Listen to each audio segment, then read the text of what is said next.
Hey, it's John, your Gen X grandpa, and today I am reviewing Heavenquest, A Pilgrim's Progress.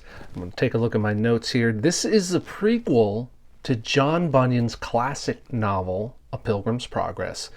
It's about a skeptic's journey that leads him to truth that will transform his life. So here's a synopsis from the filmmakers.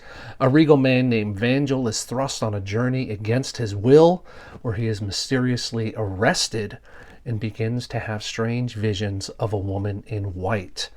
Armed with an ancient book that he received from a wise sage, his adventure begins. It stars Patrick Thomas, Peta Sargent, Alan Powell, and In-Pyo. It's not rated, but it would probably get a PG-13 rating for fantasy violence, and it's got a running time of 92 minutes. Now let's get into the details of this, the story.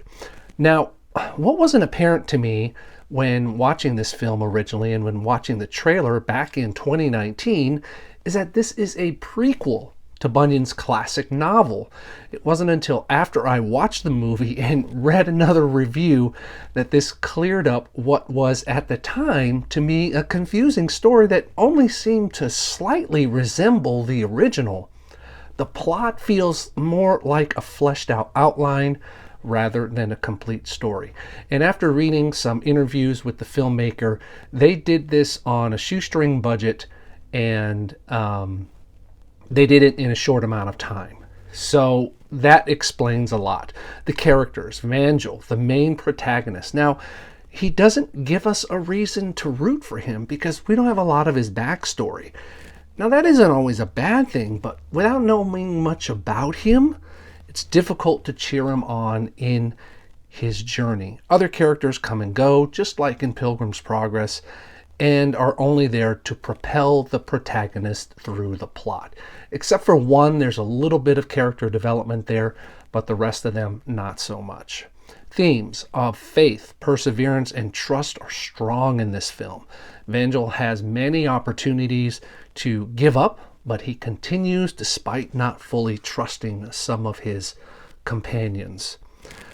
Execution.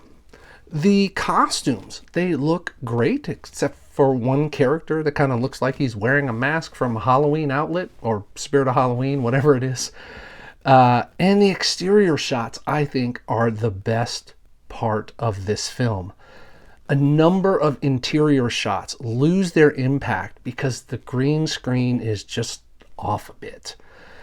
Also, the magic effects, they're okay at times, but sometimes you just like, they don't look like what you would expect in 2019, and you won't be expecting anything that you'd see in a big budget film. Some characters have voiceovers, and when they do that ADR, it can be quite jarring at times, at least to me. So who will this appeal to? Well, I think families with kids that can deal with superhero violence, think the Marvel movies, will enjoy this film. I think its $250,000 budget is utilized extremely well. They did a great job with this. I know that there were some struggles during filmmaking, again, based on some interviews that I've read. The Christian themes are conveyed through allegory rather than brute force. The filmmaker actually said that he wasn't looking to actually make a faith and family film or a Christian film. He just wanted to make a good movie. Some parents might take some issues with a few of the costumes worn by the female characters, but it's nothing that I don't think you would, it's nothing. If you go to the pool or you go to the beach, you're going to see more than what you see with these costumes.